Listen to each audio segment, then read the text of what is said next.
Bienvenidos otra vez a Talleres Bimensual del proyecto que tenemos de fortalecimiento del Estado de Derecho y democracia a través de la inteligencia artificial. El taller es bimensual y esta vez nos hemos retrasado un par de meses. Enero ha sido un mes un poquito complicado de gestiones y de cuestiones así. Y lo retomamos además con un tema muy, muy interesante y con una persona que no puede ser más adecuada. Desde que empezamos los talleres bimensuales del proyecto, que empezamos en febrero del 2023, han pasado mucho tiempo y muchas cosas en inteligencia artificial, aunque hayan pasado solo 2 años y 2 meses. Entonces, nuestra idea era volver a actualizar los primeros seminarios en materia de qué está pasando en inteligencia artificial. El derecho no cambia tanto, la tecnología cambia mucho y qué mejor que una persona como Adrián, que tiene, vamos, no necesita mucha presentación para los que te conocemos. Yo voy a decir 4 cosas, pero Adrián, la verdad es que es una persona que hemos fichado para el nuevo proyecto ¿cómo se llama? Proyecto fortalecimiento. Venimos corriendo. Se llama CERDO. Sí, se llama CERDO. Gracias a Lara En el acrónimo. Se llama CERDO. Sí, fortalecimiento del Estado de Derecho. Exactamente. Y entonces, algunos de los nuevos fichajes también estáis aquí y os damos la bienvenida. Adrián González Sánchez es otro fichaje y la verdad es que es de esas veces que es muy difícil en 5 minutos hacer una presentación, porque Adrián ha hecho casi todo. Yo creo que vas a hacer una mini presentación un poquito más adelante, pero es que es muy difícil, la verdad, resaltar todo lo que ha hecho en su muy dilatada experiencia, a pesar de tu muy corta edad, sí, para lo que llevas. Entonces, lo primero que habría que reseñar, por supuesto, que eres ingeniero en informática y en telecomunicaciones, yo creo que esa es la base tuya, pero la verdad es que aunas muy bien todos los aspectos académicos, que has hecho de casi todo, desde dar clases, publicaciones, seminarios y el aspecto profesional y la faceta, nada más y nada menos, emprendedora y visión de negocios. Entonces, con esa triple visión, pues yo le llamaría como un nombre del Renacimiento 4.0. ¡Joder! Y cuando le escuchéis, pues entenderéis que no es una exageración ni un chiste, sino que cuando escuchéis a Adrián, que yo he tenido el gusto de escucharle varias veces, pues es una forma de entender la inteligencia artificial y de explicar la inteligencia artificial para los que somos legos en esa materia, pues muy, muy agradable porque se entiende mucho. Siempre con temas relacionados con nuevas tecnologías y sobre todo la misma inteligencia artificial. Ahora mismo trabajas en Microsoft Spain y eres miembro sobre todo de ISEI, ¿no? Del Observatorio Español sobre Impacto Social y Ético de la Inteligencia Artificial. Y después 5 hojas de currículum de 1000 cosas más que haces. Que yo ahí ya te dejo un poco de tiempo si quieres destacar lo que tú quieres, pero yo no quiero restar más tiempo a este seminario porque nos ha hecho además el esfuerzo de mañana se va de vacaciones, acaba de terminar de preparar todas las vacaciones y entonces no quiero tampoco abusar de tu tiempo, ¿vale? Entonces en 40, 50 minutos. No, tenemos tiempo hasta mañana. ¿Hasta mañana? No sé si tu mujer está tan contenta que ya la conozco y no va a estar tan contenta. Pero bueno, muchísimas gracias, Adrián. Muchas gracias. Nada, un placer estar aquí y bueno, ahora ya tengo toda la presión porque todas las mentiras que ha dicho.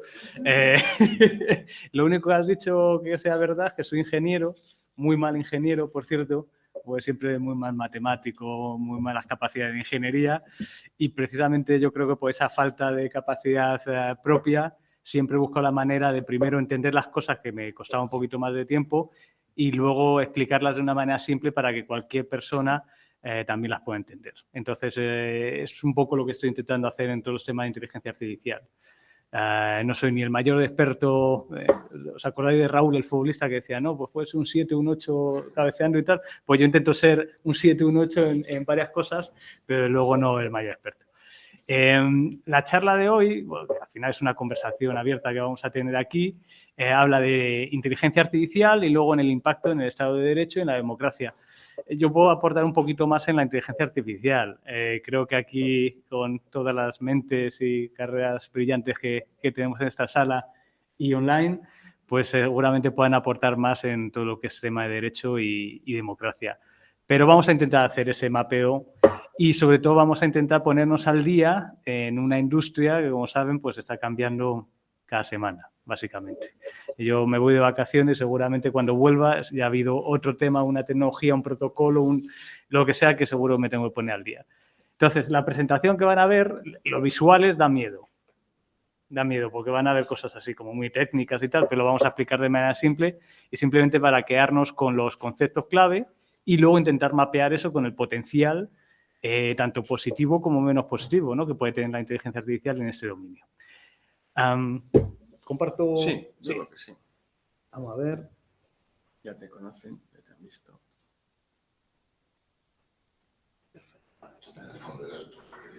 Claro, es que si no, entre tú y Adrián, pues me guacáis. Entonces, algo tengo que... Sobre todo yo que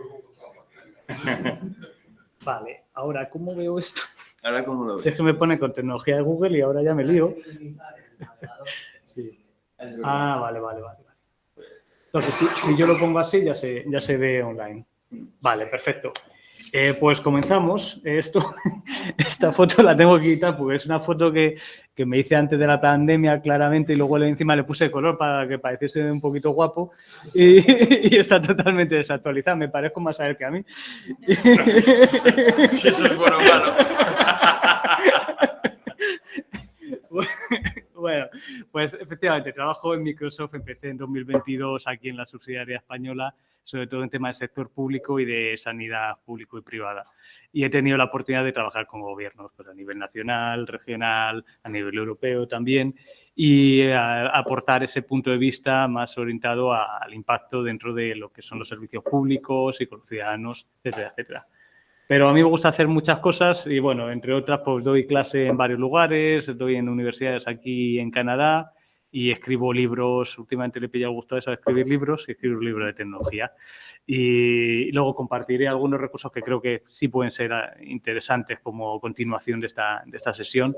Luego los comparto, gratuitos, no hemos venido a vender. Entonces, bueno, si empezamos... Bueno, aquí. Si empezamos... por los fundamentos. Perdón, Sí. ¿podéis echar un poquito Sí. esta sección? No vemos nada. ¿No? Sí. Mejor.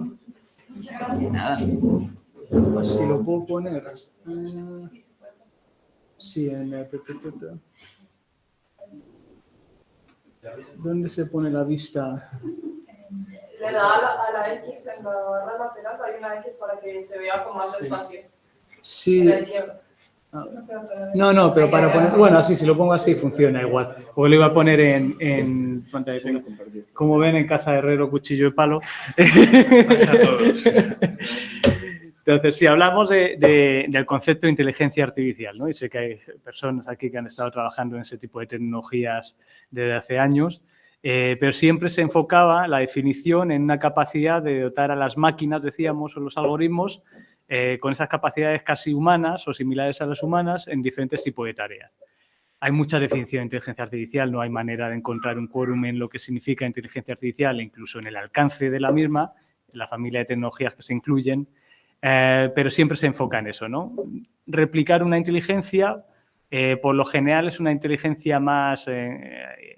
bueno, estamos hablando de capacidades intelectuales, no de sentimientos ni este tipo de cosas que se veían en las películas de Robocop, etcétera, de momento. Y me gusta empezar con esa definición, porque da lo mismo si son expertos contemporáneos o del pasado, siempre hablaban de este tipo de capacidades. Ahora bien, si miramos este ejemplo y olvidémonos de la lista de texto que hay en la derecha, nos enfocamos solo con lo que tenemos a la izquierda, pues realmente la inteligencia artificial, aparte de familia de tecnologías que también mencionaremos, son capacidades.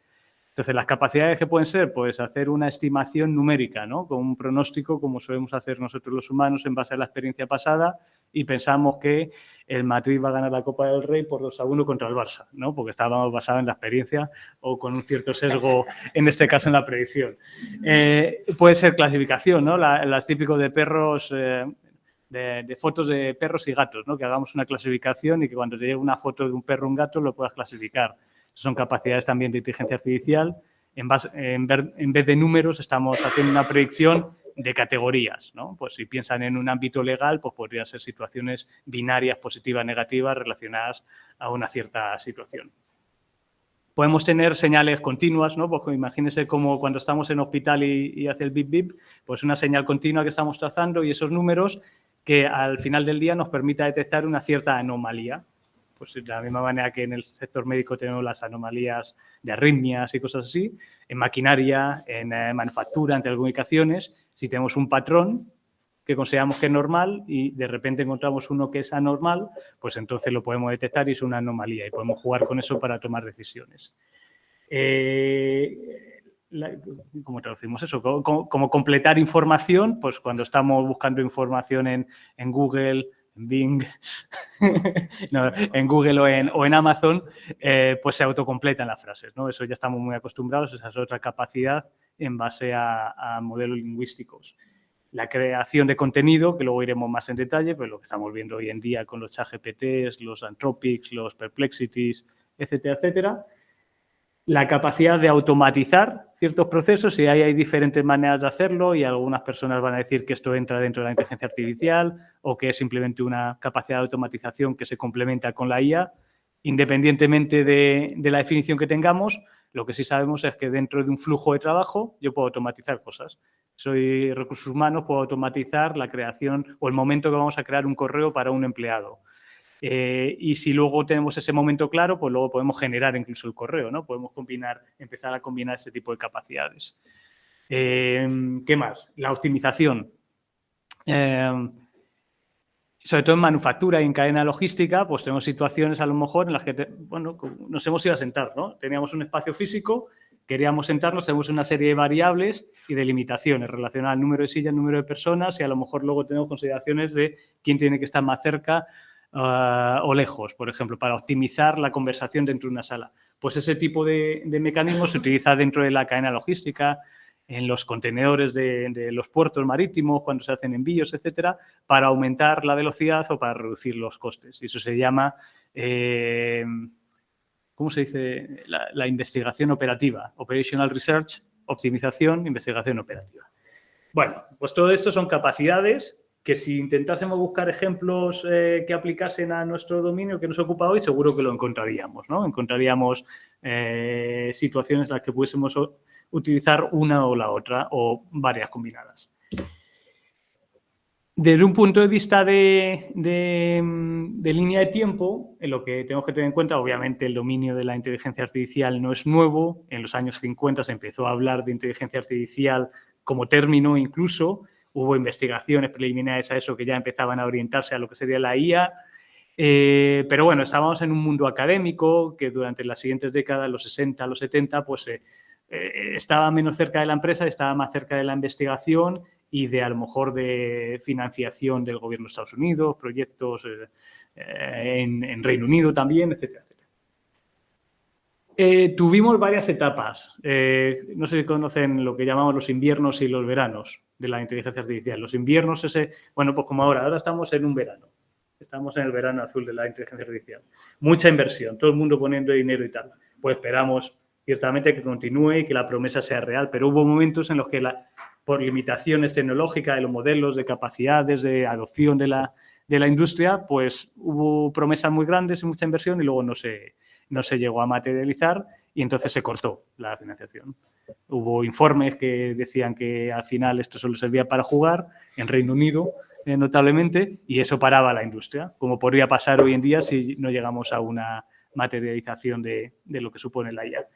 Pero luego en los años 90 ya empezaron a haber más aplicaciones, un poquito más de datos, infraestructura que se fue actualizando, ciertos sectores financieros, de seguros, que utilizaban tecnologías de machine learning, de aprendizaje automático, en este caso, que nos permitía hacer pues, las predicciones numéricas y las clasificaciones. Y luego en 2017, y es curioso, es cuando yo llegué a Montreal, hubo un boom de todo el tema de redes neuronales, que no significa que no se utilizase ese tipo de tecnología antes, pero hubo una revolución en el sentido de que empezamos a tener modelos muy potentes, mucha cantidad de datos disponibles para investigación e infraestructura que iba creciendo. ¿A quién le gustan los videojuegos aquí? ¿Quién ha jugado a videojuegos? ¿No? Pues nosotros perdíamos el tiempo utilizando las tarjetas gráficas para jugar, ¿no? Pues ahora las utilizan efectivamente para entrenar modelos. Entonces, ese tipo de capacidades estaban llegando en esa época. ¿Por qué menciono lo de Montreal? Es justamente porque uno de los institutos más significativos en la parte de aprendizaje profundo, Deep Learning, está en Montreal.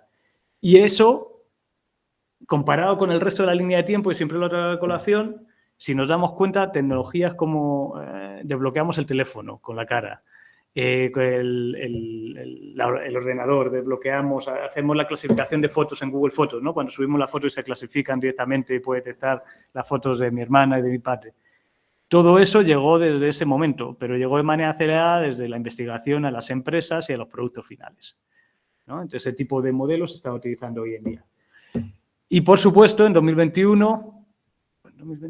Bueno, en 2021 más o menos, en 2022 yo creo fue en noviembre se lanza ChatGPT de manera pública y ¡boom! Todo el mundo empieza a utilizar este tipo de capacidades. Hay picos de esto es perfecto, esto no es tan perfecto, esto es perfecto, lo quiero personalizar, quiero hacer esto y lo otro. Y desde entonces pues hemos tenido esos ciclos de madurez, yo diría, en la industria, de que la gente empieza a entender cómo utilizarlo, las organizaciones empiezan a configurar un poco la manera en que quieren utilizar esto a nivel privado, ¿no? Si yo soy una empresa, ¿cómo lo utilizo? Y van saliendo nuevos casos de uso, nuevas tecnologías, etcétera, etcétera. Entonces, claro, todo esto nos muestra, uno, que todo lo que sube puede bajar, si luego no hay una realidad que traiga un valor específico para las organizaciones, pero por otro lado que los tiempos se están acelerando.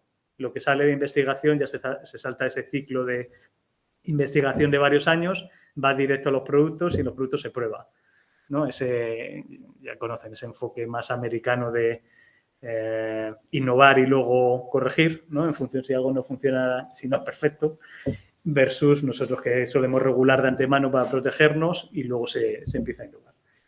Entonces, bueno, dentro de lo que es la historia de la inteligencia artificial, eso es importante. También las definiciones de lo que es una inteligencia artificial estrecha versus una general y una super. Bueno, la super es la de Terminator y Matrix y toda esta que nos da tanto miedo. ¿Llegaremos? Mucha gente dice que no vamos a llegar a ese tipo de inteligencia artificial. Técnicamente hablando, no estaría yo tan seguro. Se puede llegar a muchas cosas, pero es la noción de conciencia lo que cambia, ¿no? En una inteligencia puede ser un robot, pero esa conciencia ya veremos. Pero la conversación actual se centra entre IA estrecha e IA general. La IA estrecha, que es muy de nicho, no de nicho, pero específica, una tarea específica. Si quiero clasificar perros y gatos, pues entonces tengo que tener los datos de perros y gatos, un modelo específico, lo pongo, lo junto, lo empaqueto y sirve para eso. Mientras que ahora con ese camino hacia la IA general, pues estamos viendo modelos que sirven para muchas cosas, ¿no? Si le preguntamos a ChatGPT, nos puede hacer un resumen, nos puede traducir, nos puede cambiar el formato, nos puede generar imágenes, hablaremos de ese tipo de cosas. Entonces, por eso la conversación está entre algo más de nicho y algo más general. A ver, esto al final son modelos, con una entrada y una salida. La entrada, algo que represente situación en el pasado, sean las que sean, y la salida, algo que es una predicción a vista presente-futuro, ¿no? O bien algo que vamos a predecir en el futuro o algo que predecimos ahora porque me ha llegado la foto del perro y la quiero clasificar. El concepto no cambia en el tiempo. Ahora que estamos con la IA generativa, pues imagínense que el input, la entrada, pues mucho mayor, ¿no? Se suelen tener modelos un poquito más grandes que representen más cantidades de situaciones, muchos más datos, etcétera, etcétera. Pero al final del día lo que vamos a es predecir una situación. Volveremos a esto. Los tipos de aprendizaje, yo creo que esto ya lo habéis visto, ¿no? Hace unos meses, todo lo que es este tema. Me lo voy a saltar. Simplemente que tengan en cuenta que ahora ya estamos hablando de patrones de aprendizaje, incluso para entrenar los modelos con refuerzo automático, que es que ya se empiezan a reentrenar los modelos, todos estos temas de DeepSeek, si conocen, ¿no? La tecnología del laboratorio chino, pues ha introducido ciertas técnicas que lo que permite es mejorar el proceso de entrenamiento de los modelos gracias a todo ese aprendizaje con refuerzo. Cosas que a lo mejor antes eran más de investigación pura, y ahora ya sí se empieza a ver y se empieza a testear, de hecho, porque podemos desear ese tipo de modelos. La diferencia fundamental de las tecnologías de hoy en día es, dentro de ese contexto de entrada-salida, porque podemos entrenar a la entrada con todo tipo de datos, que pueden ser imágenes, vídeos, pueden ser texto, puede ser lo que queramos, ¿no? Y a la salida también podemos generar todo lo que queramos.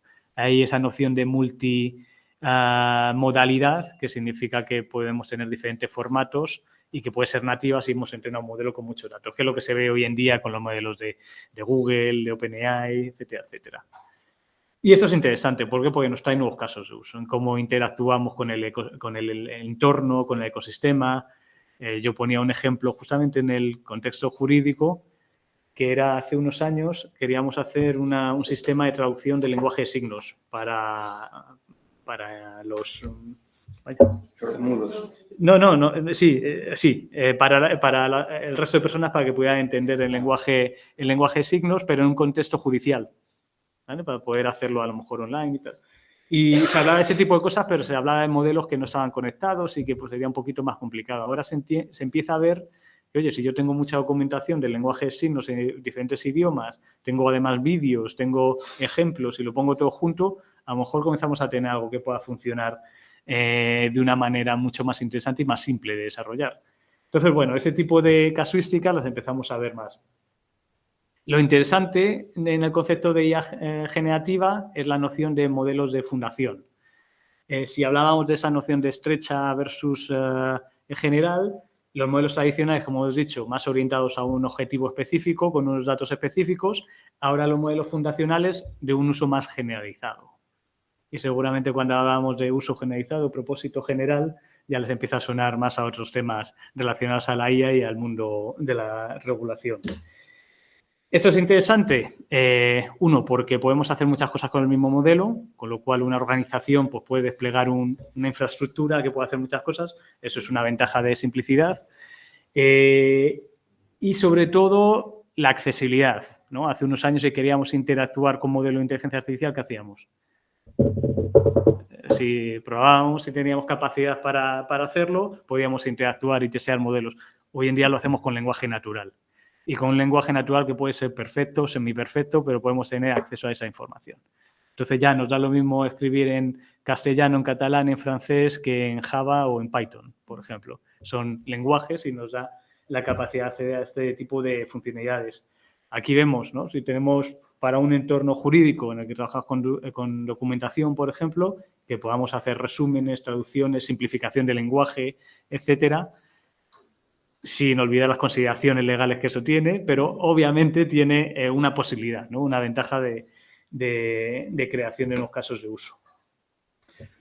Aquí digo un poco de cultura general, porque esto es lo que yo hablo en los bares, cuando me estoy tomando una cerveza, digo hay unos conceptos, cuando empezamos a utilizar ChatGPT, luego las empresas se dijeron, oye, yo quiero mi ChatGPT, pero que tiene que ser privado, quiero mis datos en mi entorno y tal, y entonces hablaban con las grandes empresas tecnológicas. Y todo el mundo decía, yo quiero un fine-tuning, ¿no? Un fine-tuning, un ajuste fino, fine-tuning, porque así es como personalizo el modelo, etcétera, etcétera. Desde 2022 hasta ahora, 2025, ya se ha empezado a entender más o menos cómo funcionan estos modelos, una parte, y cómo se pueden personalizar con un cierto equilibrio de esfuerzo, coste e impacto real. Entonces, lo que nos hemos dado cuenta es que hay diferentes técnicas que pueden ser importantes dependiendo del caso que tengamos. La ingeniería del prompt, ¿no? El prompt engineering, más como un dominio de casi funcional, ¿no? De enviarle instrucciones a un sistema de inteligencia artificial, enviar una frase, pero hacerlo de una manera optimizada. Hombre, no para preguntar una cosa simple, pero si queremos hacer una instrucción y luego tener resultados que tengamos que poner en producción, hay muchas posibilidades de cosas que podemos hacer, la manera en que explicamos, las instrucciones que damos, los ejemplos que podemos poner, cómo limitamos el alcance del conocimiento, ¿no? De un ChatGPT interno.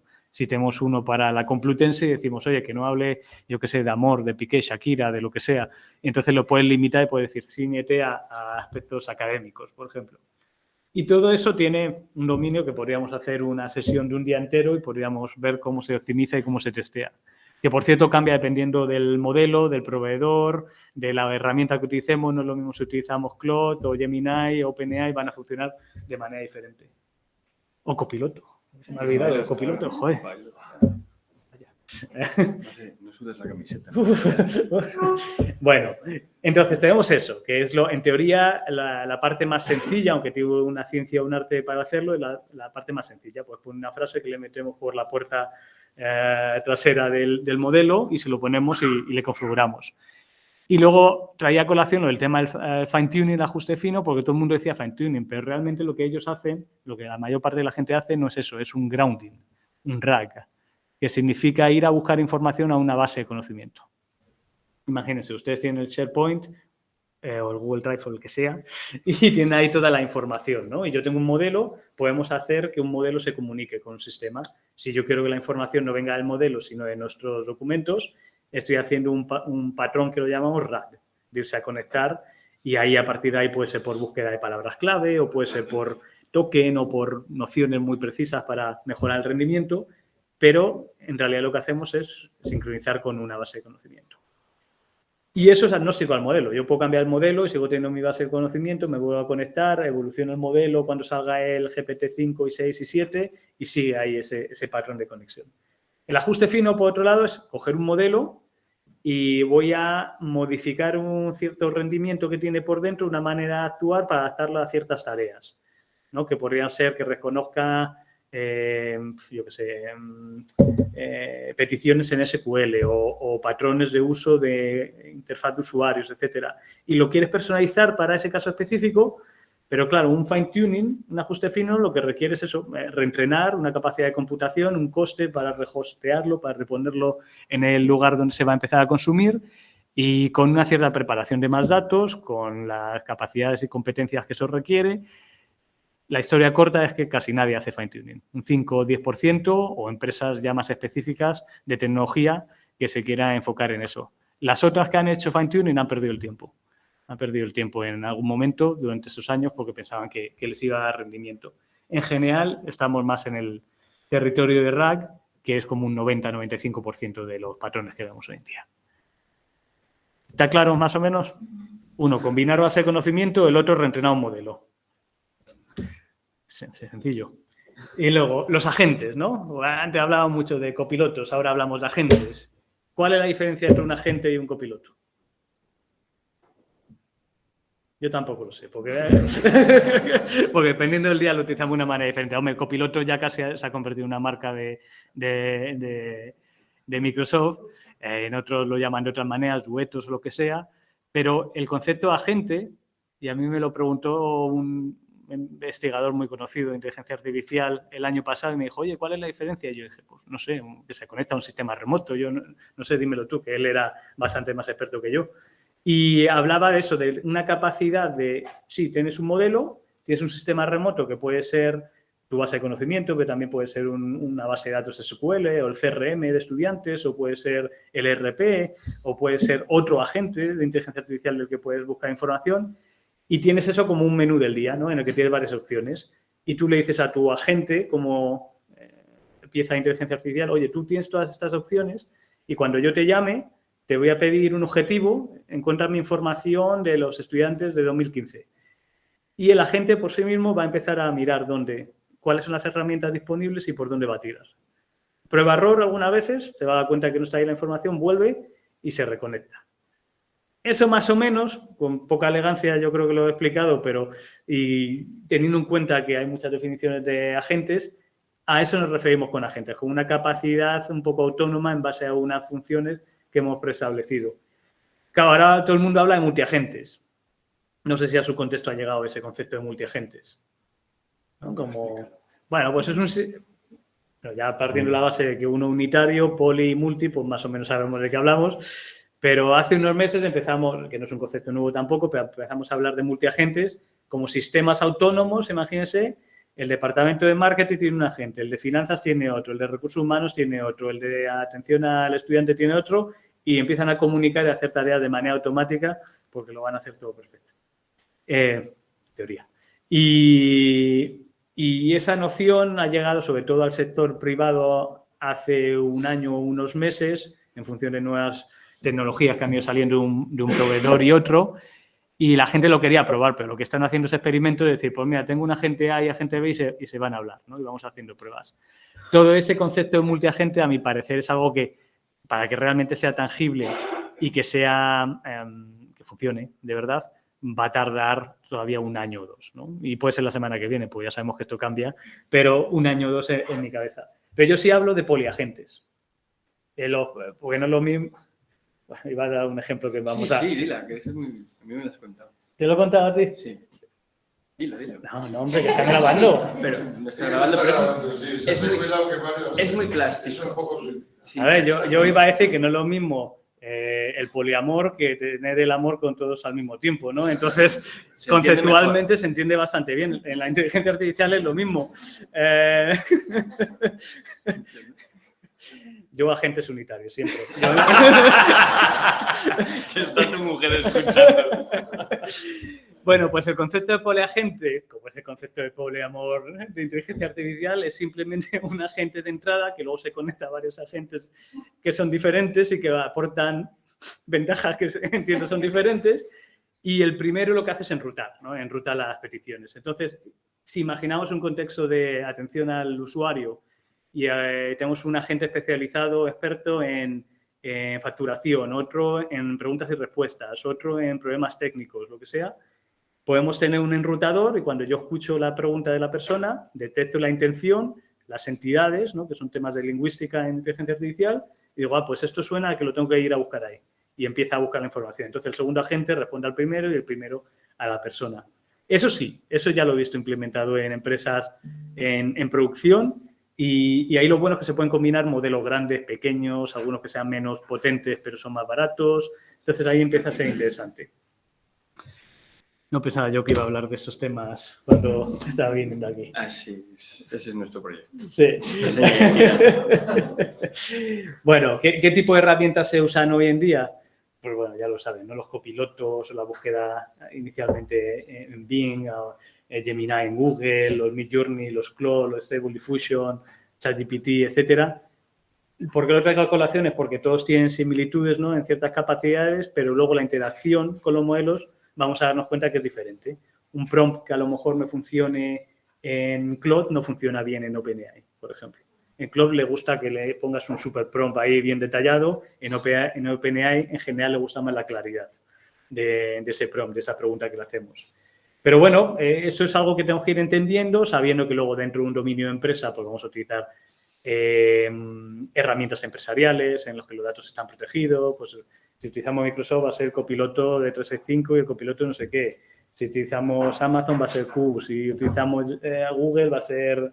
¿cómo se llama? Bueno, Gemini también, pero para empresas. Bueno, pues teniendo en cuenta esas cosas, lo interesante es empezar a probar, ¿no? Las tecnologías. Perplexity, por ejemplo, otra que es muy, muy interesante para ese tipo de investigación, etc. Esta que pongo ahí abajo la pongo en referencia, la de Hugging Chat. Seguramente les guste probarla porque es una plataforma de Hugging Face que es como un marketplace de modelos y ellos crearon una plataforma abierta en la que ponen diferentes modelos de código abierto y cada vez que está disponible lo conectan y cuando uno se conecta pueden probar uno u otro. Entonces, también para esa percepción de usuario, ver que funciona mejor o peor con un modelo u otro se puede hacer ahí, es gratuita. Entonces, eso es interesante. ¿Cómo vamos de tiempo? Muy bien. ¿Vamos bien? Sí. Media hora ya. Vale. Esto es, a ver, lo he dejado no porque venga yo aquí a hablar de los productos de mi empresa, es simplemente para que se encuentre ya la granularidad de copilotos que hay copilotos para desarrollo, para hacer diapositivas, para manejar Windows, para manejar la nube, o sea que todos estos sistemas en general se rigen por un patrón que es, tengo una aplicación que existía ya, le pongo un chat a la derecha, conecto con los datos que van por detrás de esa aplicación y lo llamo copiloto, ¿no? Porque se va a conectar y vamos a tener una especie de copiloto amigo que nos ayuda a hacer ciertas tareas un poquito más complejas. Entonces, bueno, ese es el patrón que se ve hoy en día en la industria, aunque ya se empiezan a utilizar también otros patrones de interfaz de usuario. No sé si han probado Notebook LM de Google. Pues mira, ese es un buen ejemplo de que en un botón haces clic y tiene dos modelos corriendo por detrás. Pues otra manera de integrar la inteligencia artificial generativa. O los avatares, ¿no? Ahora no sé si han visto esos avatares que ya impresionantes, parecen reales, parecen personas reales, también con IA generativa y se pueden compaginar con un modelo de lenguaje y generar una conversación en tiempo real, ¿no? Entonces, todo para decir que ese uso de la IA generativa en las interfaces está cambiando y está evolucionando. No sé si vieron el operador de OpenAI. El operador de OpenAI es una cosa... ¿Han utilizado alguna vez herramientas de automatización de estas que... Bueno, ¿han utilizado alguna vez macros de Excel? Una macro de Excel. ¿Qué pasa cuando creamos una macro? ¿Qué vemos en pantalla? Y se mueve algo, ¿no? Así parece el exorcista, ¿no? Porque está conectando y está moviendo. Ahora mismo la IA generativa también hay modelos como el Operator de OpenAI, Anthropic tiene otro, el resto están sacando también, que lo que hacen es escanean la pantalla y en base a una base de conocimiento dicen, pues oye, yo puedo automatizar acciones en base a un objetivo también que le doy. Oye, cómprame, ¿a quién le gusta comprar billetes de tren en la página web de Renfe? Sufrir, ¿no? La página web de Renfe, otra cosa. Es terrible. No, yo siempre pongo ese ejemplo, ¿no? Porque al final no es que sea complicado, pero es laborioso, ¿no? Y si no, se te acaba la sesión y tal. Pues entonces eso es un ejemplo de interfaz que si le ponemos ese tipo de modelo va haciendo clic, clic, clic, clic, y yo lo único que le digo es yo quiero el primer tren mañana a Barcelona. Y luego ya se conecta al calendario y empieza a buscar todo y hay APIs, interfaz de programación y todo por detrás, pero eso se automatiza, ¿no? Por ahí van los tiros. Muchas cosas que estamos viendo ya, de hecho, en copiloto y en tecnologías similares, ese tipo de automatización de tareas para capacidad personal, productividad, eso ya se está empezando a ver. Y yo he visto algunas demos chulas, pero sí, parece el exorcista ahí moviendo el ratón en la pantalla. Y bueno, pues a ver, capacidades geniales, pues las que siempre se ha hablado, las de generación de contenido, en los sistemas de soporte, efectivamente con las llamadas, pues imagínense un Telefónica o un operador en general que pueda analizar las conversaciones en tiempo real para proponer las mejores recomendaciones a la gente y que esa persona, ese agente humano, esa persona hable con el cliente de la mejor recomendación, o temas de resumen, de tratamiento de documentación. ¿Cuánta documentación procesan ustedes a mano? En la universidad, en Derecho, en todo.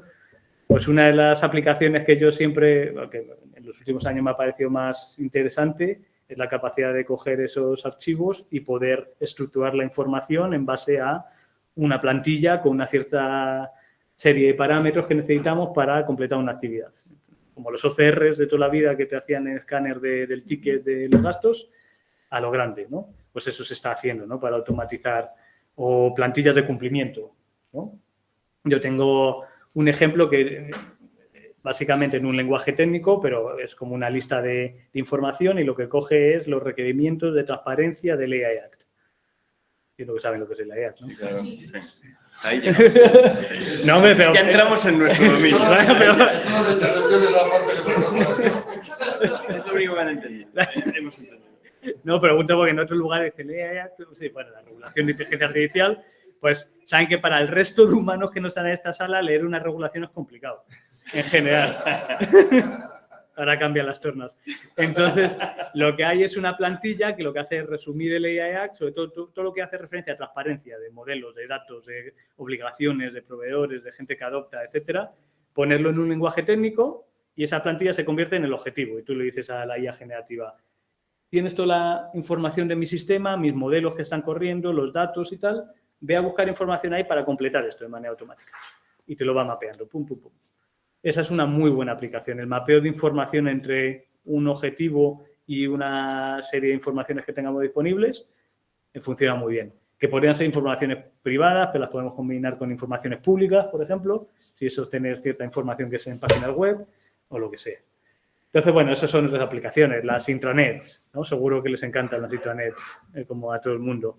Pues las intranets ahora que se dopan con un poco de tecnología de IA generativa para conectarse de verdad a los archivos, ¿no? De una manera detallada. Y bueno, hay una serie ahí de innovaciones que se están viendo que son interesantes. ¿Cuántas personas utilizan SQL? No, pues, por ejemplo, SQL para lanzar una petición a una base de datos, ¿no? Para obtener resultados de decir, oye, si quiero decir, para esta base de datos de alumnos, dame aquellos de 2015 que viven en Madrid y ponlos en orden decreciente, ¿no? Pues eso tenía un lenguaje técnico, tiene un lenguaje técnico todavía, pero ahora ya vemos aplicaciones que te hacen la traducción, ¿no? Entre castellano, por ejemplo, y ese lenguaje técnico. Entonces, ¿qué pasa? Que eso acerca también mucho los datos a perfiles, pues en este caso al 80% de los que estamos en esta sala. Podemos hacer una petición y la hacemos en lenguaje natural. Pues ese tipo de cosas, eso ya existe, eso sí que ya está funcionando, se están viendo aplicaciones del sector público-privado y es bastante interesante. Esto es un tostón, esto no lo voy a explicar. A ver, me gusta explicarlo cuando voy a eventos, pues digo, ¿qué está pasando ahora? Y la gente le encanta, pero lo voy a poner de una manera muy simplificada. De la misma manera que decíamos que empezamos con los ChatGPT privados, ahora la gente dice, bueno, pues ahora lo quiero utilizar para mi base de datos, como os he dicho, o para mis Power BI, Tableau, ¿no? Los dashboards, para poder generarlo de manera automática. Y ahora estoy utilizando mucha IA generativa y necesito ponerlo a gran escala y necesito contratar mucha capacidad de computación, no la tengo, está en la nube. Bueno, ¿qué utilizamos? Utilizamos una cosa que se llama PTUs, que es otro nuevo acrónimo que tenemos que añadir a GPUs, TPUs, NPUs, que también hay otras. Bueno, pues ese tipo de cosas están pasando. O a lo mejor organizaciones a nivel internacional que tienen despliegues a nivel local, ¿no? Por temas de cumplimiento. Pues cómo se puede hacer que un sistema funcione a nivel internacional y que se coordine y el balanceo de carga cuando tenemos muchas peticiones en Suecia, pero tenemos pocas en España y podemos mover las peticiones para que funcione más rápido. Esa optimización del rendimiento. Y, por supuesto, el tema que nos encanta más, las regulaciones y los estándares, ¿no? Todo eso ya se está acercando mucho al aspecto tecnológico. Antes sonaba más filosófico casi para el mundo tecnológico, ahora las herramientas técnicas están empezando a sacar trazas de transparencia, están empezando a hacer checklists de cumplimiento y eso es bueno, ¿no? Eso es interesante. No sé, dejamos tiempo para conversación, ¿no? Tenemos, no, pero no corras. Vale, no corro. Entonces, estamos hablando de esto. De la misma manera que tenemos las regulaciones, tenemos los estándares, que no sé si sale un poco del dominio en el que trabajan ustedes, si trabajan también con temas de ISO, CNLEC. Entonces dicen, oye, ¿qué estándares hay ahora? No lo sabía. ¿Qué estándares hay ahora? Pues, por ejemplo, el 42001, que es el de sistema de gestión de inteligencia artificial. ¿Que eso para qué sirve? Pues para gestionar la inteligencia artificial a nivel de empresa, ¿no? No a nivel de caso de uso, pero a nivel de empresa. ¿Cuáles son las buenas prácticas? ¿Cuál es el monitoreo que tenemos que hacer? ¿Cuáles son las métricas de gobernanza dentro de la empresa? ¿Y cómo se construye esa madurez dentro de un sistema de gestión? Con casos de uso, ¿no? Empezamos paso a paso, así como las empresas lo están haciendo. Utilizo mi proyecto 1 para ir haciendo cumplimiento, el proyecto 2 para seguir, el proyecto 3, etcétera. Lo mismo para las regulaciones. Y bueno, lo interesante ahora en 2025, yo siempre lo he dicho, cuando hablábamos en Montreal en 2017, hablábamos de ética, yo siempre decía, bueno, sí, la ética está bien, ¿no? Es una moral, una voluntad de un país o una empresa, una organización de hacer las cosas, en teoría, bien, ¿no? Luego estaban las iniciativas de IA responsable, ¿no? Si pensamos en ética, luego IA responsable, que era como tomar acciones para llevar a cabo esa materialización de la ética. Y ahora lo que me encanta es la accountable AI, ¿no? La rendición de cuentas. No hay nada que obligue mejor a todo el mundo como las multas, ¿no? Ponemos multas. ¿Qué pasa con GDPR? Ponen multas y ahora todo el mundo sigue GDPR.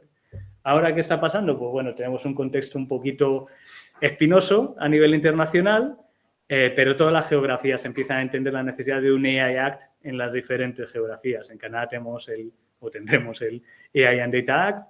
En Estados Unidos empezó a surgir ahí algo en California, como pasó con CCPA o CPPA, que es la de regulación de protección de datos de California. En China tenemos regulaciones, en India las habrá, etcétera, etcétera. Entonces, bueno, al menos esa noción de rendición de cuentas, quieran unos u otros, pues siempre la habrá, ¿no? Porque al final, si yo soy una empresa A que trabaja en geografía B y C, pues me tendré que adaptar a eso. Entonces, eso, a mi parecer, son buenas noticias. Ahí tenemos una mezcla de cosas, ¿no? Lo que hemos dicho, ya si tenemos la protección de datos, digamos, la regulación de inteligencia artificial, la diferencia entre cómo utilizamos los datos y cómo utilizamos los casos de uso y los niveles de riesgo, ¿no?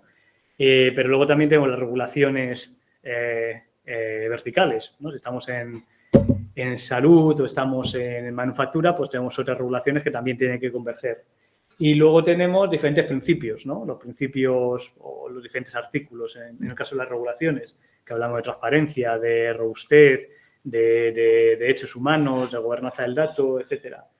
Tenemos los sandboxes regulatorios, que he puesto 2023, bueno, 2025, los sandboxes regulatorios, que con una manera de que las empresas empiecen a testear sus buenas prácticas, que a mí me parece muy acertado como concepto, porque puedes adaptarte a la regulación antes de que se convierta en regulación.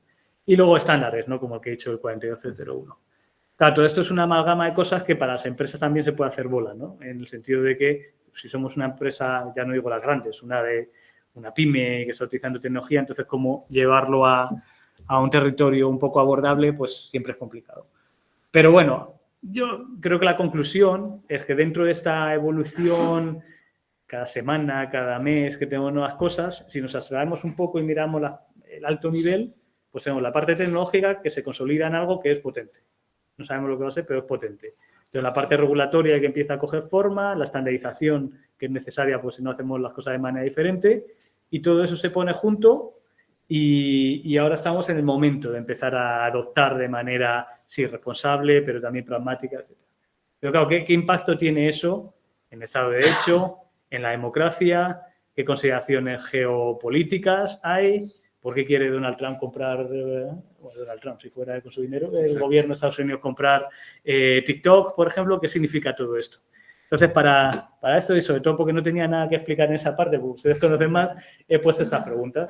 Digo, oye, ¿qué oportunidades aparecen en la sociedad y en la democracia? ¿A qué retos principales nos vamos a enfrentar? ¿Qué impacto hay a nivel sociopolítico? Bueno, me refería más a geopolítico, me he confundido. ¿Y cuáles son las áreas más prometedoras de la IA en derecho? ¿No? Entonces, aquí abrimos la palabra para que todo el mundo pueda participar. Muchas gracias. Gracias.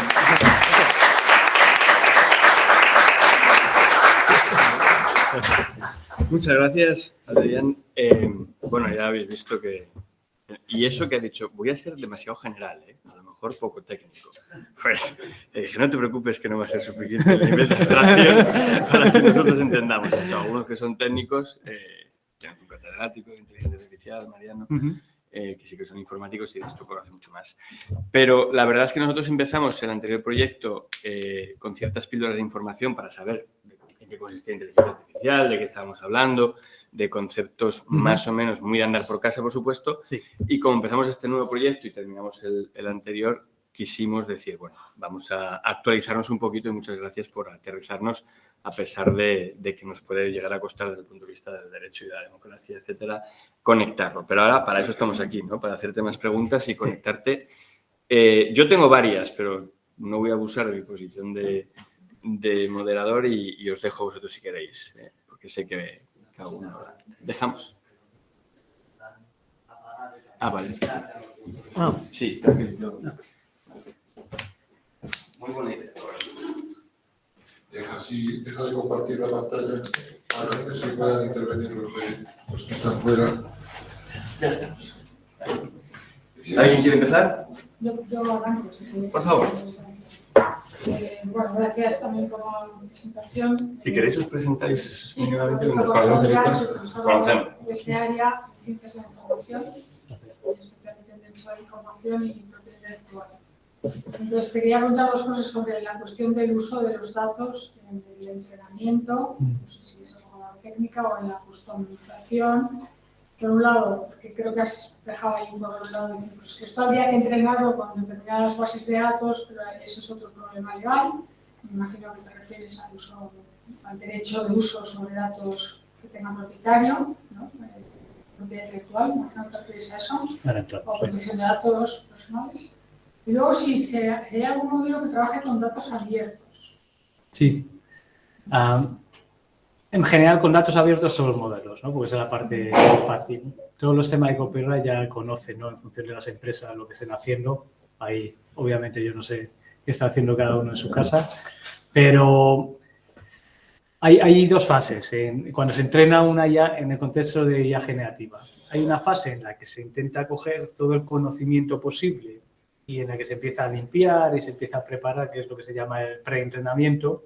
Y luego el post-entrenamiento, que incluye varias cosas que pueden estar más asociadas a temas de seguridad, de bloqueo de ciertas temáticas, de temas de ajuste a ciertas tareas, ¿no? Que sea un modelo muy bueno para hacer llamadas a la base de datos SQL, ese fine-tuning, ¿no? Del que hablábamos. Entonces, hay ese post y pre-entrenamiento. Lo que es interesante es que sí, los datos abiertos efectivamente están ahí. Luego, ciertas empresas que puedan tener acceso a ciertas informaciones porque lo tienen, ¿no? Porque Google tiene, que yo no sé si lo utilizan, pero tiene todo YouTube.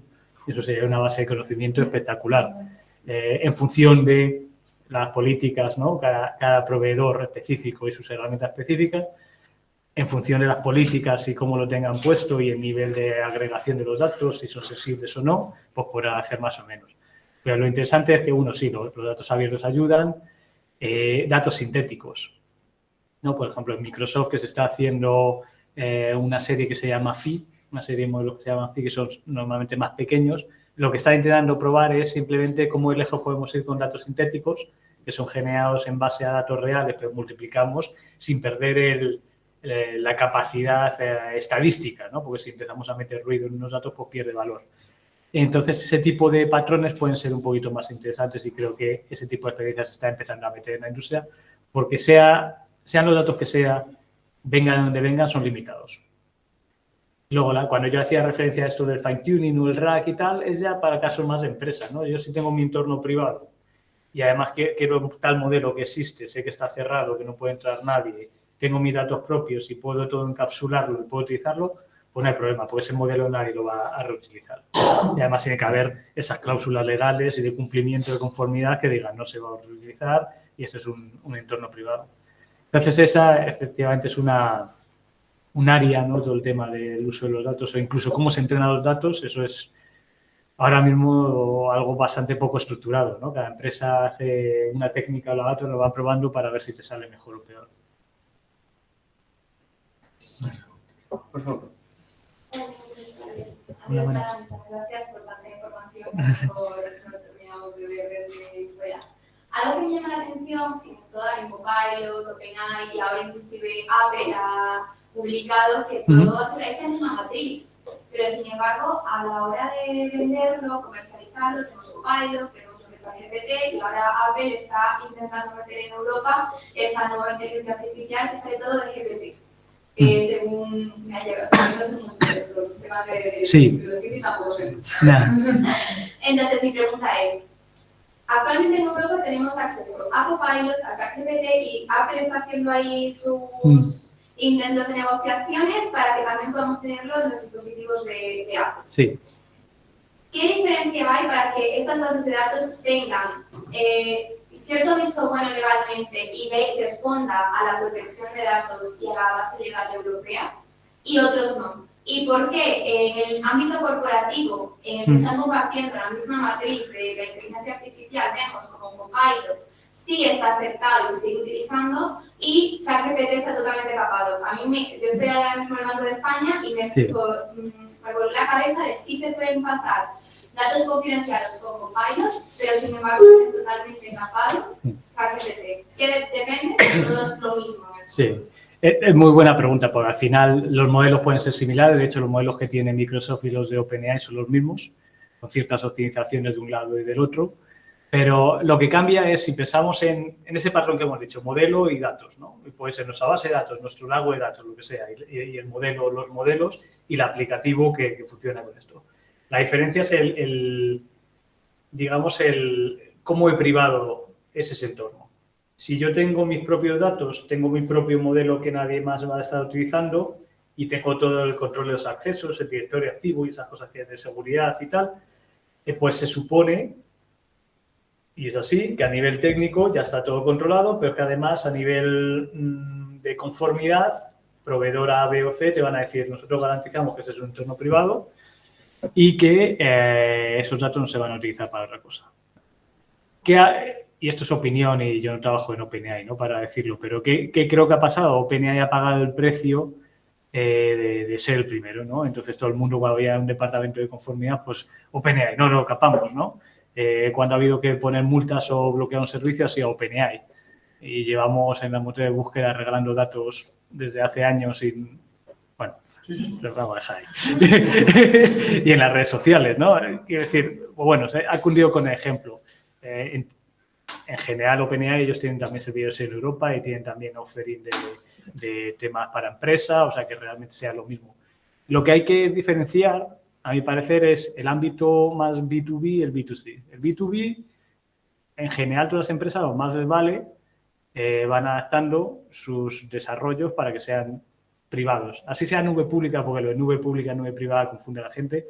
Nube pública simplemente significa que hay pues unas capacidades compartidas a nivel de hardware y tal, pero luego tienes un entorno privado. Entonces, en B2B eso está más claro. En B2C, pues mira, yo el otro día activé Meta AI en WhatsApp y yo me lo pensé 2 veces y tampoco por nada, porque fíjate, yo hablo con todo el mundo y pongo todo en WhatsApp. Pero ahora van a poder seguramente entrenar los modelos con esos datos o no. A lo mejor han puesto una política de privacidad que ciertamente no he leído, que no he leído y no lo van a utilizar. Entonces creo que hay esa diferencia entre herramientas generales. Es verdad que ChatGPT, si accedemos al sistema público, que creo que ya tampoco lo hacen. Al principio sí utilizan los datos para entrenar modelos y tiene todo el sentido del mundo, pues una herramienta nueva la tienes que mejorar y luego en un momento se dieron cuenta que eso podía frenarles en el mercado y pararon eso, ¿no? Entonces creo que eso hay situaciones específicas en las que pueden correglar. ¿Eso qué pasa en las organizaciones? En un Banco de España, no sé si era Morgan Stanley, no tienen internet. Quiere decir, tienen capacidad de acceso a internet. Esos son más temas de gobernanza, a mi parecer, desde medir las palabras, pero el desconocimiento exactamente del detalle. Entonces, tomar el enfoque más restrictivo para curarse en salud. Pero realmente en herramientas corporativas no debería haber problema, salvo que te digan vamos a utilizar tus datos para entrenar modelos o que te llegue un proveedor y te diga, mira, te lo doy gratis, ¿no? Eso yo me he encontrado con mucha gente que me decía, es que otro proveedor me lo da gratis. Digo, claro, digo, no hay nada gratis, en la vida no hay nada gratis. Puede haber una inversión a corto plazo, lo que sea, pero tiene que haber una trampa, ¿no? Entonces, todas las herramientas B2C, ahí sí que toca mirarlo, ¿no? Y pensarlo. ¿Se va a utilizar mis datos para entrenar modelo? Sí, son mis datos tan importantes como para que vayan a ser significativos, incluso en un modelo.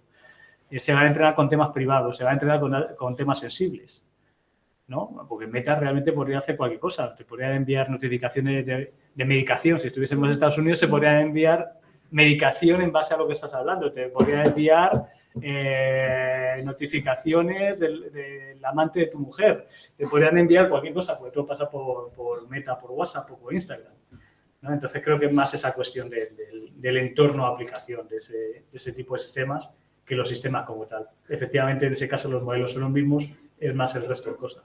Entonces, cuando se implementación de Apple puede ser por todas las controversias que ha tenido Apple ya de por sí, como puede ser Siri y protección de datos, se está examinando más la entrada de Europa por ello.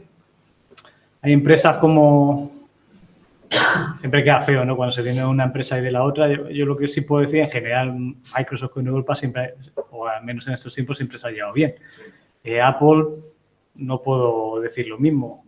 Ciertas empresas no pueden decir lo mismo, porque han tenido problemas por sus actividades, a lo mejor en redes sociales o en tema de buscadores. Entonces, creo que es un enfoque, eso de decir de no, porque Europa regula, no voy a sacar un producto, creo que es una excusa burda. Pero hemos visto en el último mes y medio que China ha adoptado una nueva inteligencia artificial que es DeepSeek, que es millonariamente inferior a los costes que ha tenido OpenAI y bastante más capaz, según se ha visto. También se ha visto que está un tanto capada en todo Occidente. ¿Esto cómo afecta en sí a competencia leal? ¿Y qué tanto se está acabando por tema de protección de datos? Bueno, ese es el caso de DeepSeek, de la tecnología de la que hablábamos que salió hace un mes y parece que ha pasado ya, porque ahora ya está hablando de otras cosas. Pero el mayor diferenciador era la manera en que reentrena el modelo con ese refuerzo de conocimiento.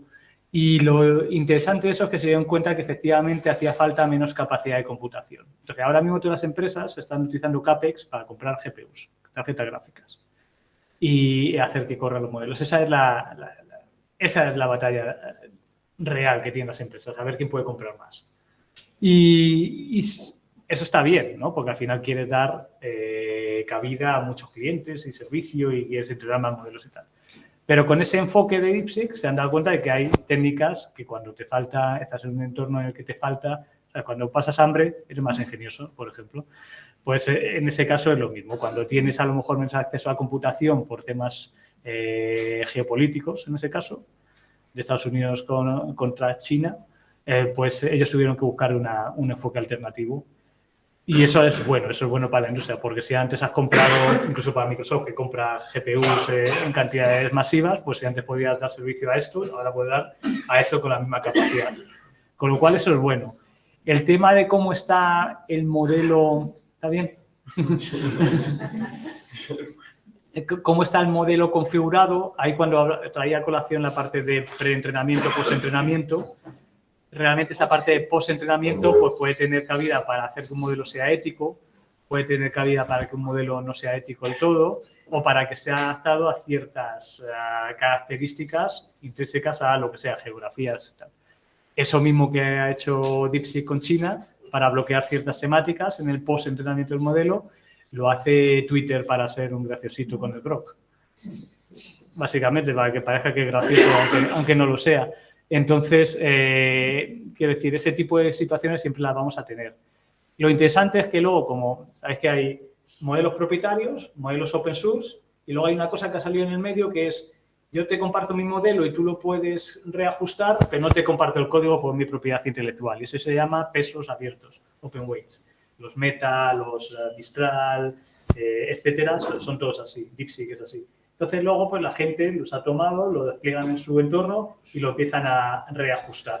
Y empiezan a repetirle cosas para que al final olviden ese tipo de controles. Entonces, puedes tener versiones limpias o versiones securizadas. Por ejemplo, los modelos de OpenAI, Microsoft trabaja en la securización de esos modelos para ponerlos luego en Azure. Con DeepSeek pasó lo mismo. Se dieron cuenta en los benchmarks de seguridad, dijeron, esto es una patata, a nivel seguridad no lo habían trabajado y eran conscientes de ello, pero cuando lo pusieron en la nube de Microsoft añadieron las capas de seguridad. Y luego ya me callo, el tema que decías, el modelo de DeepSeek es infinitamente mejor que OpenAI. Sí, pero OpenAI creó el concepto. No creó el concepto, lo creó Google, de hecho, con el tema de Transformers y tal. Estuvieron un poquito lentos a mi parecer, y esto ya es conversación de bar, y luego OpenAI lo sacaron rápido, lo pusieron a nivel de escala de ingeniería, que todo el mundo se quedó sorprendido, pero estos conceptos y el arte de lo posible lo ha traído OpenAI. Entonces, claro, DeepSeek yo no creo que existiese ahora mismo si no existiese OpenAI. Luego hay otras empresas que sí, a lo mejor ellos han traído pues, la manera de entrenar modelos. Anthropic, por ejemplo, el competidor de OpenAI, con gente que estaba en OpenAI, traen un enfoque a la explicabilidad de los modelos y hacen un poquito de investigación, que está muy bien. Microsoft se está enfocando en el tema de datos sintéticos. Pues no, cada uno, Google sacó el Deep Research, ¿no? Que eso lo hicieron ellos primero y luego se lo copiaron todos los proveedores. Entonces, eso es interesante, ¿no? Ver cómo toda esta mezcla de innovaciones llega y fuerza al resto a ponerse al día en un área específica. Pues son buenas noticias para todos.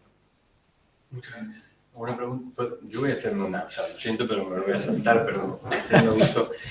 Uso de poder. Abuso de poder, o sea, muy poco del Estado de Derecho. Siempre en todos los foros, sobre todo la gente de fuera, saca la misma falacia, que yo quiero preguntarte hasta qué punto es una falacia entre esa disyuntiva regulación e innovación. Tú, como perteneces a los dos mundos, o sea, es una falacia, o sea, es decir, si no regulas, obviamente, pues... Pero hay ciertas regulaciones que son buenas hasta para la innovación. Pero bueno, desde el punto de vista europeo y ya la regulación que existe, que ya es una regulación bastante corpulenta, ¿hasta qué punto tú crees que este tipo de regulaciones sí que puede afectar a la innovación? ¿O cómo puede afectar? Porque la regulación tiene que estar ahí, todo es una regulación, todo hay que regularlo, hasta los coches, ¿no? No hay que regular los coches, los coches van por la derecha, por la izquierda, con un semáforo, porque si no, esto sería un caos. Materia de inteligencia artificial.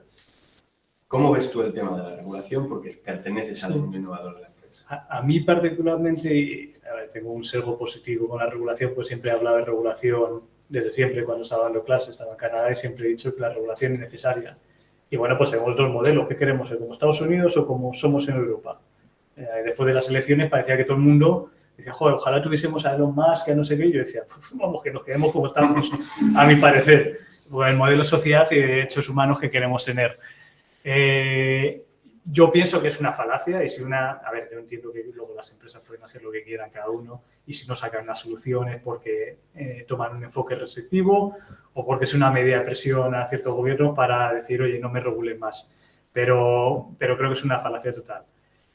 La regulación, mejor o peor, la explicación, lo que ha tardado en salir, bueno, eso obviamente se puede discutir. Pero el concepto de regular casos de uso y no regular la tecnología, que se dice una mago de casi regular tecnología, pero de casos de uso a mí me parece muy acertado. O sea, lo hablaba con mi mujer, claro, hace unos años, ahora que salen los deepfake, nos preocupamos. En 2017, cuando te decían, oye, pero los deepfake de Scarlett Johansson y todo y tal, nadie se preocupaba. ¿Por qué? Porque es una mujer. Ahora cuando un hombre sí le pueden poner en su boca cualquier cosa, claro, eso con una regulación no hubiese pasado. Facebook y Cambridge Analytica, si fue un escándalo, fue gracias a la regulación, porque nos dimos cuenta de que se estaba abusando. Es un caso ilustrativo que al final aprendimos con eso, pero fue gracias a la regulación que al final se pone en duda incluso la reputación de un proveedor, que siempre es bueno, ¿no?, para tener esa presión. Entonces, si son casos de uso, ¿qué caso de uso? O sea, ¿quién me va a decir a mí o a nadie que hay un caso de uso que no tiene sentido que se regule o se vigile? ¿Cuál sería dentro del IAR? Biométricos, se sabe que hay que tener cuidado cómo utilizarlos, en qué situación utilizarlos. Temas que afecten a la seguridad física, pues esperemos que haya una regulación como lo hay para el frigorífico y hay estándares del frigorífico. Entonces, yo no creo que vaya a frenar la regulación.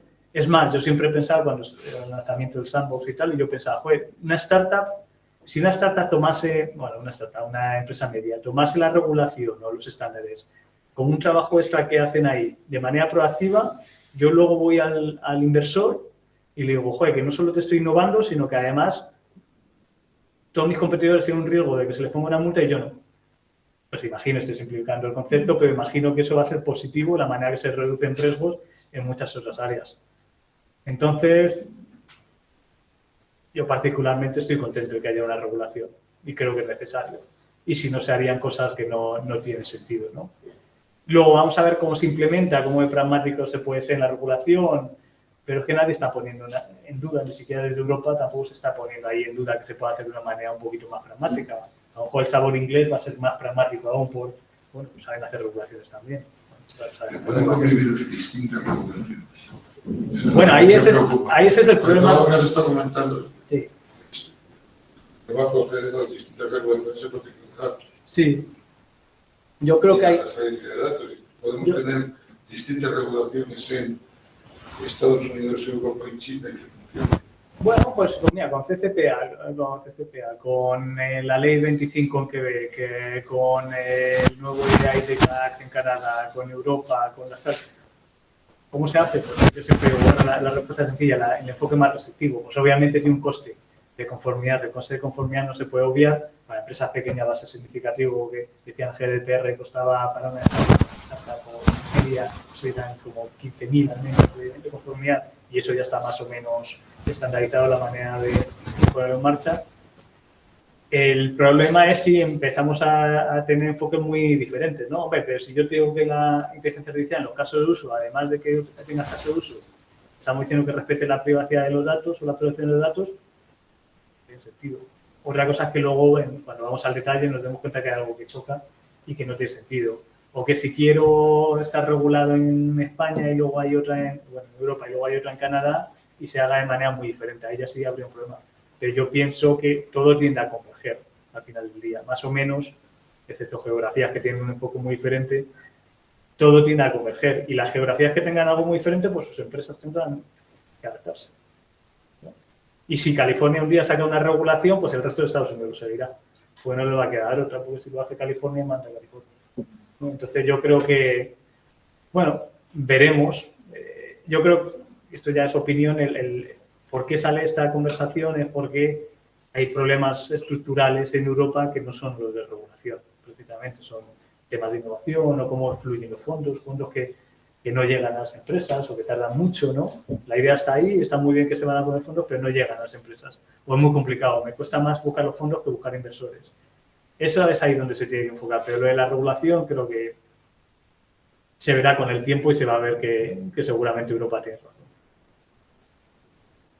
Yo quería preguntar sobre la ética, ¿a qué punto se puede aplicar la ética a la inteligencia artificial? Hoy, no sé si habéis leído en el periódico del País, este filósofo chino inventado por la IA, que se inventa un término de hipnocracia que ha sido citado en tesis doctorales y que es mentira. Yeah. ¿Cómo nos protegemos?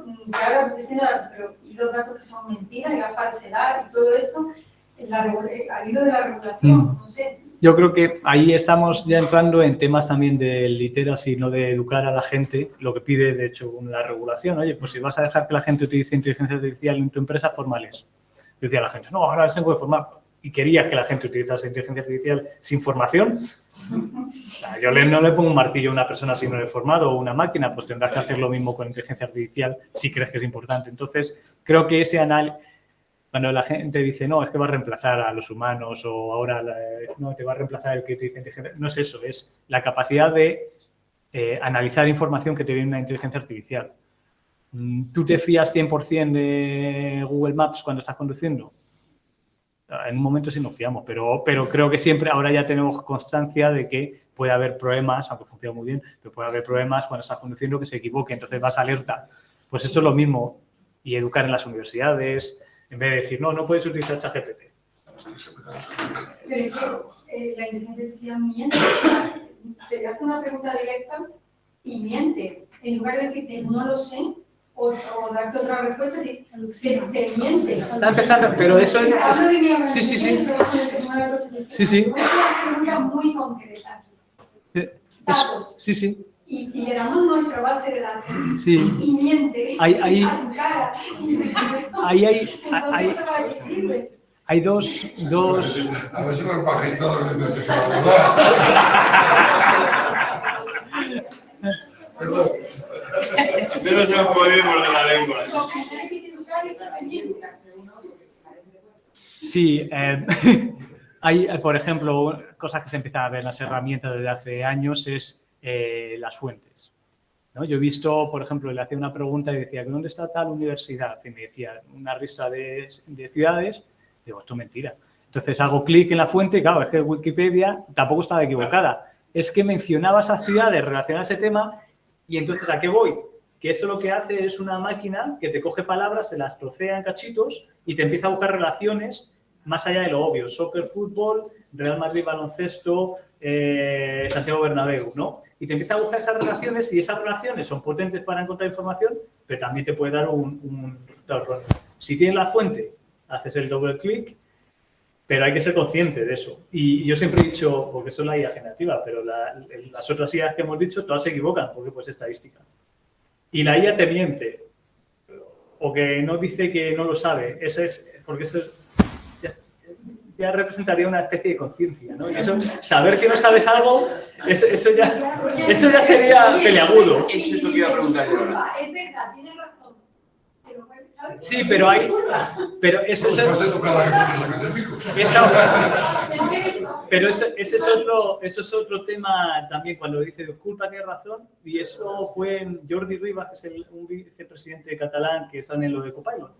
Y cuando empezaban a hacer el Bing, Copilot y tal, cada semana iban sacando un blog y explicaban lo que iba pasando porque era de la primera vez que se ponía búsqueda y LM juntos. Y decía, nos hemos dado cuenta que cuando tú hablas a un modelo, de la manera que tú hablas al modelo, ese modelo te va a responder salvo que le pongamos salvaguardas. Vale, entonces, si yo le estoy hablando en general de una manera educada, como dice mi mujer siempre decir, por favor, por si acaso algún día, ¿se acuerdan? Te responde de una manera muy educada. Y si tú le dices, no, que te has equivocado, estos modelos todos tienden a decir, uy, tienes razón, me he equivocado, y luego te dicen otra cosa. Esa es una limitación que tiene y que seguramente se irá corrigiendo con el tiempo, pero hay que ser consciente de ella. Pero bueno, que es como todo en la vida, no nos fiamos de la información.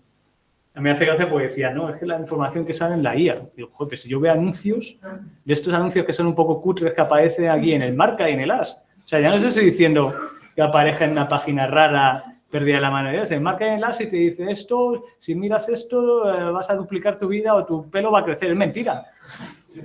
Y eso sí puede estar además generado con IA o puede ser humano, digo, pero ese concepto de creernos o no la información que vemos en Internet, pues lo tenemos que educar a la gente, ¿no? Ahora mismo todo el mundo se cree todo lo que se ve en Internet, la mayor parte de la población se lo van a creer. Entonces tenemos que hacer esa educación, pero no creo que sea un problema realmente que la IA falle. La IA falla, es estadística. Y siempre va a pasar. Pero esa revisión humana y dependiendo del contexto, y por eso vamos a ver el caso de uso. Regular caso de uso, pues si yo estoy haciendo reconocimiento de imágenes y en vez de un perro un gato he reconocido un plátano, pues bueno, pues me he equivocado. O si en vez de elegir a este cliente elijo al otro y envío una acción de marketing a ese cliente, en general no pasa nada. Pero si es para detectar casos positivos o negativos en una radiografía, pues ahí sí. Entonces ahí necesito, pues como se hace hoy en día en salud, tienes 2 doctores para contrastar la opinión. Pues ahora tienes 2 doctores y una IA. Mejor aún, ¿no? Entonces yo creo que obviamente esto es simplificar el tema y sabemos qué puede pasar en el ámbito legal acordados de ese abogado que utilizó la información de ChatGPT, pero yo preguntaba, o sea, ¿quién es ese abogado? ¿Es el como, ¿habéis visto Breaking Bad? Sol. Digo, Samuel. Sol. Digo, yo me imagino a ese abogado, tiene que ser muy, iba a decir muy perro, es muy vago para hacer algo así cuando estás trabajando. Yo sé que todos utilizamos plantillas en marketing, en temas legales y tal, pero tienes que hacer tu parte del trabajo, ¿no? Entonces, esa cooperación, ¿no? Humano-máquina, entre comillas, que siempre se habla y es muy manida, pero tiene mucho sentido en este caso.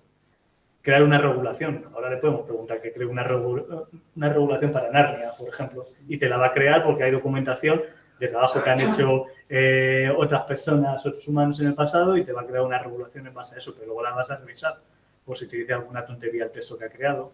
Entonces, bueno, limitaciones y ventajas. Antes no se podía acceder a la información, ahora tenemos un acceso a la información. En búsqueda era complicado, ahora con el acceso a través de modelos, y si ya lo combinamos con búsquedas en tiempo real, encontramos información que antes no era posible. Bueno. Yo quería hacer una pregunta, disculpadme, pero cuando tú haces una pregunta y te diga, no lo sé, eso es una de las cuestiones que hemos trabajado mucho, es decir, ¿a qué se debe?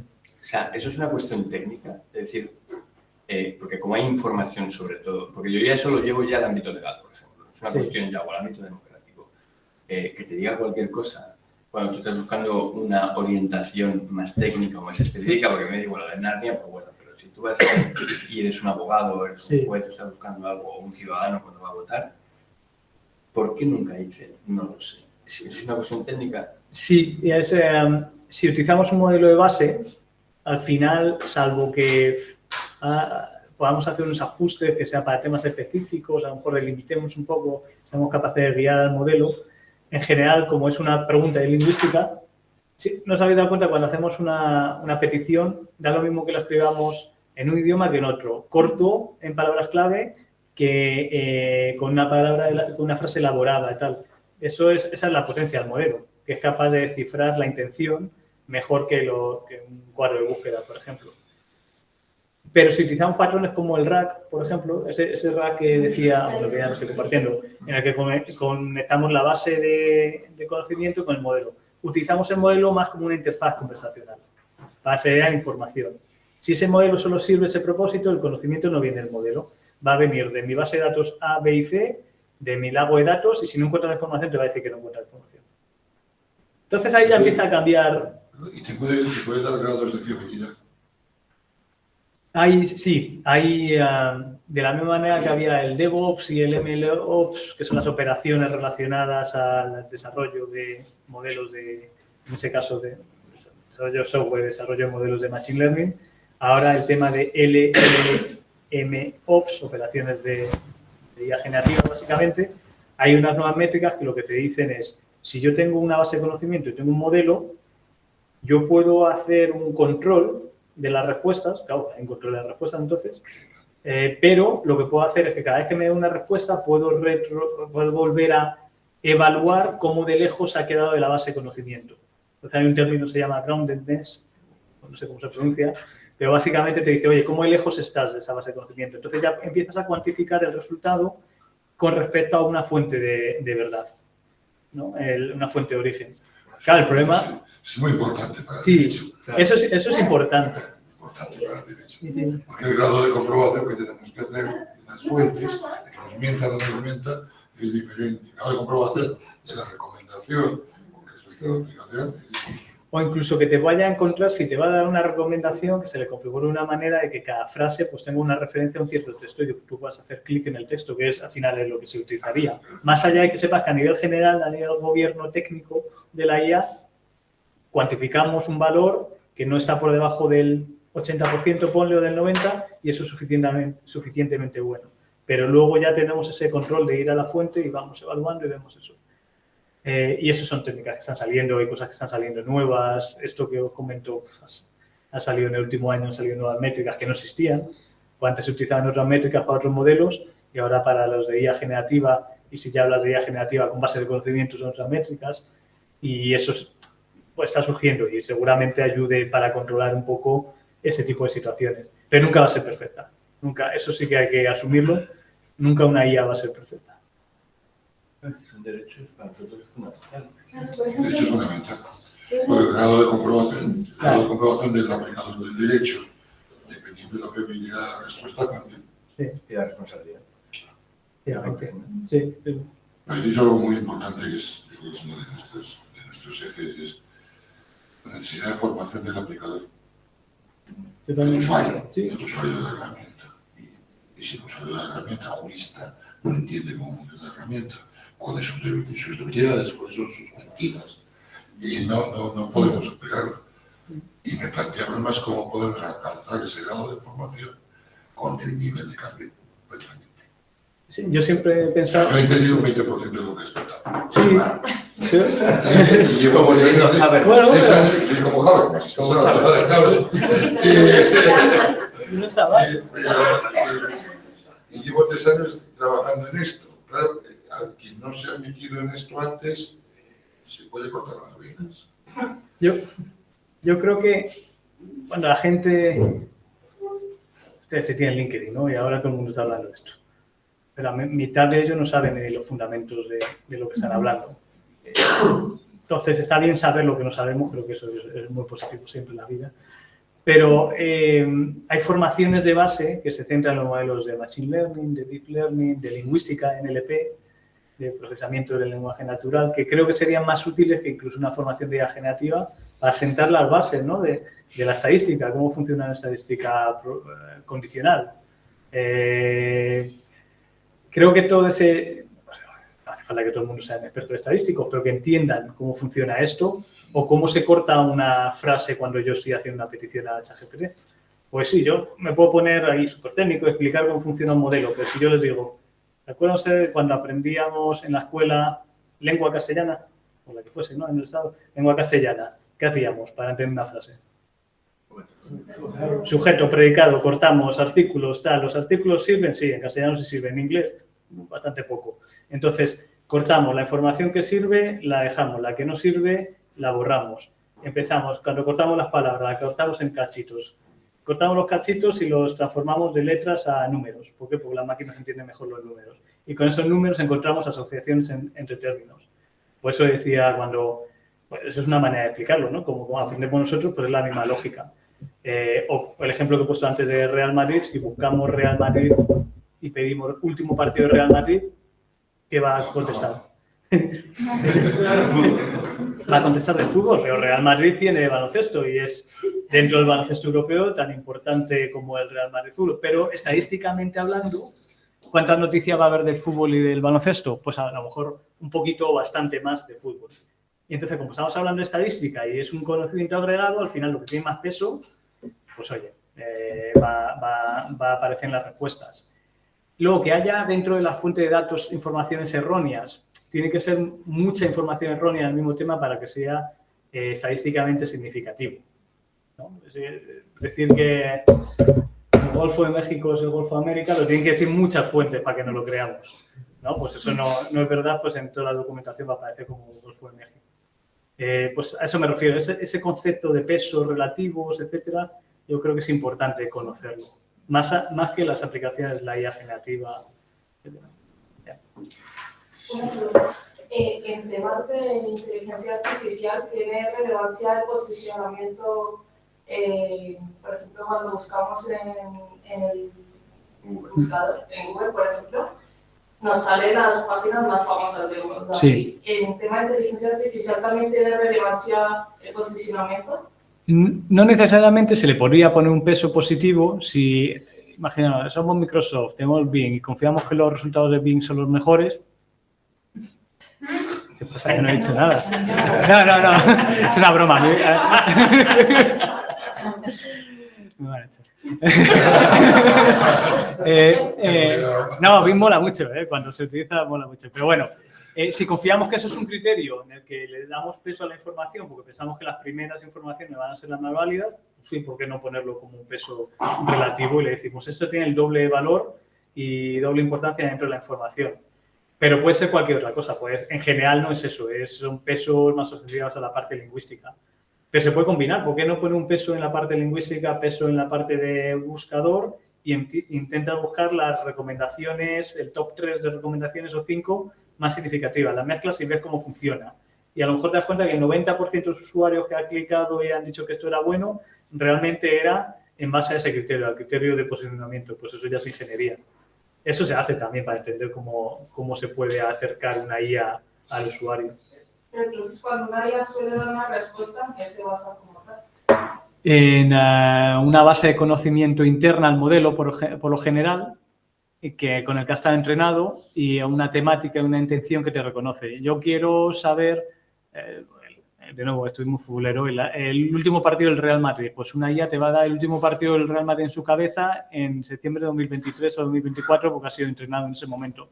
Pero te está dando esa información porque hay una relación entre temáticas.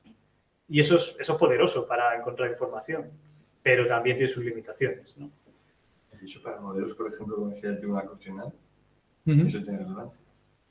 El cómo cortamos las palabras y a qué le damos a los cursos. Sí, por supuesto, porque además luego las personas que busquen información pues pueden hablar un lenguaje u otro, ¿no? Pueden ser diferentes roles dentro del ámbito constitucional.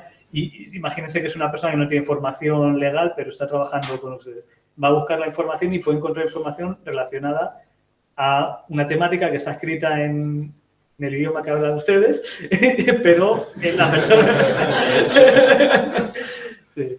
Sí, yo no trabajo en el departamento legal. Sí.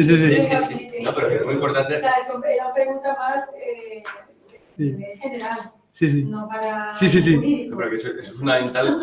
El enfoque que tenemos en este proyecto, por ejemplo, los dos, el enfoque es aunar lo jurídico y lo tecnológico, porque si no, estamos de espaldas el uno al otro. Entonces, tú le puedes preguntar cualquier cosa y te resuelve. Pues, ¿cuántas peras traes? Pues manzanas. Claro. Desde el punto de vista jurídico, me refiero. A la hora de configurar esos modelos, Claro. contar con juristas o con... Sí, claro. Acuérdense, ChatGPT cuando al principio colectaba los datos, luego tenía gente que evaluaba las respuestas y le iba dando un peso relativo para empezar a formar opiniones. Y se podría crear un sistema experto, entre comillas, que lo que haga es, pues, lo evalúa una persona específica en tal ámbito y se reentrena en base a esa evaluación. Eso se hace, ¿no? En el ajuste fino de los modelos, en el post-entrenamiento, en las nuevas versiones. Sí. Bueno, tú tienes que marchar, ¿eh? Tengo una reunión ahora mismo, pero está muy bien. Entonces, recordemos dos cosas, sobre todo los miembros nuevos del grupo. Los que son juristas, siempre hemos recomendado mucho que se haga el curso de introducción a la inteligencia artificial de la Universidad de Helsinki. Es online, es gratuito, es en castellano y así nos vamos enterando de cómo funciona. O mejor aún, se hace mi curso de fundamento.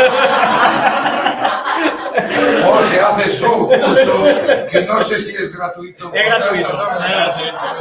No, es gratuito. Y lo recomiendo porque conozco la fuente. Y creo que está bien explicado el del medio. De todas las cosas que pongo aquí, seguramente no les haga falta la mitad. Pero este del medio, de fundamentos de IA y datos, por suerte o por desgracia, fue antes de la IA generativa. Yo digo por suerte porque es muy bueno, relativamente bueno para explicar fundamentos que no son de IA generativa. Nos olvidamos de eso y nos enfocamos en eso. Y es gratuito, es de la Fundación Linux, de hecho. Entonces sí. Y luego hay otro de cumplimiento cumplimiento y regulaciones, pero también que se explica desde un punto de vista de la adopción de la IA, y este está en LinkedIn Learning, que es cumplimiento y regulaciones de IA generativa. Entonces también da un punto de vista, ¿no?, de cómo se pueden englobar las buenas prácticas para... Igualmente, también muy recomendable, más que nada porque está bajo nuestro, aunque no la tenemos todavía publicitada, que consultéis la dirección nueva del instituto, idpucm.com, donde se incluye un glosario específico de términos de inteligencia artificial, escrito por juristas y revisado por técnicos. De tal forma que buena parte de estos conceptos que nos han explicado, buena parte de los alumnos, pues, están contados con el lenguaje del jurista, pero revisado por el técnico para evitar que digamos ninguna estupidez. Y que los técnicos lo entiendan también. Y los técnicos lo entiendan. Entonces, en eso, ¿Puedes pasar ese link? Sí. Sí. Y entonces y además está pensado como wiki. Y por tanto, nuevos términos, errores y demás, no hay más que escribirnos y para plantear nuevos términos o modificaciones. Bueno, pues tiene que conectarse una llamada, nada más y nada menos, así que trabajar. Hemos abusado muchísimo de tu tiempo, Adrián, pero Es un muchísimas placer. gracias. de Es verdad. un placer. Y- Venía comiendo y firmar, me ha puesto aquí para firmar, digo, bien, yo no firmo nada. Sí, con abogados no, haces bien. Y en mayo tenemos que volver con él, porque tenemos que recuperar talleres. Sí, en mayo volvemos otro. Volvemos con Yo creo que al tocado técnico, nos tocará jurista. exacto. ¿De acuerdo? Vamos alternando. Te los felicitaré. Qué bueno. Entonces, Qué vale, bueno. pues muchísimas gracias.